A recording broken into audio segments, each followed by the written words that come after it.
one thing that keeps me puzzled, despite having studied finance and economics at the world's best universities, the following question remains unanswered.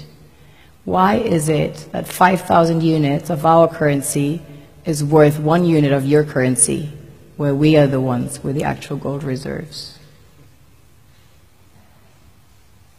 It's quite evident that the aid is in fact not coming from the West to Africa, but from Africa to the Western world.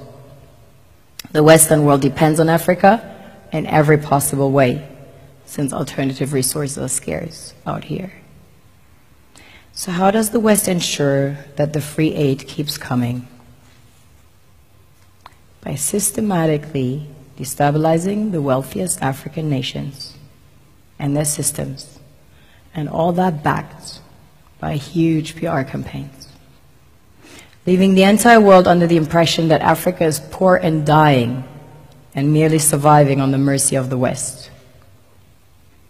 Well done, Oxfam, UNICEF, Red Cross, Life Aid, and all the other organizations that continuously run multi-million-dollar advertisement campaigns depicting charity porn to sustain that image of Africa globally.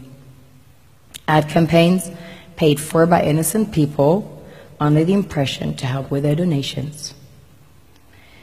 While one hand gives under the flashing lights of cameras, the other takes in the shadows.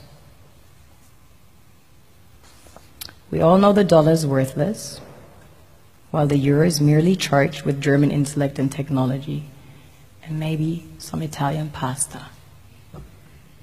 How can one expect donations from nations that have so little? It's super sweet of you to come with your colored paper in exchange for our gold and diamonds. But instead, you should come empty-handed, filled with integrity and honor. We want to share with you our wealth and invite you to share with us. The perception is that a healthy and thriving Africa would not disperse its resources as freely and cheaply, which is logical. Of course, it would instead sell its resources at world market prices, which in turn would destabilize and weaken Western economies, established on the post-colonial free meal system. Last year, the IMF reports that 6 out of 10 of the world's fastest growing economies are in Africa, measured by their GDP growth.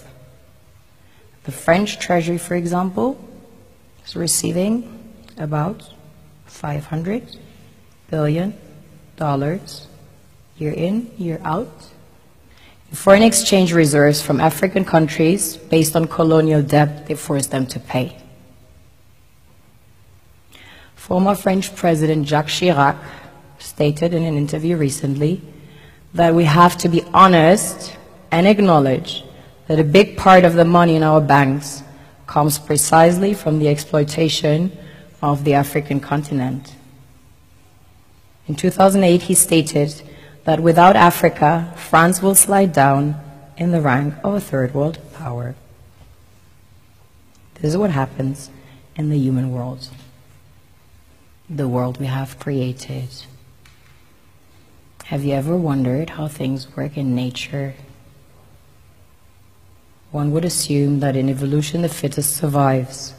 However, in nature, any species that is overhunting, overexploiting the resources they depend on as nourishment, natural selection would sooner or later take the predator out,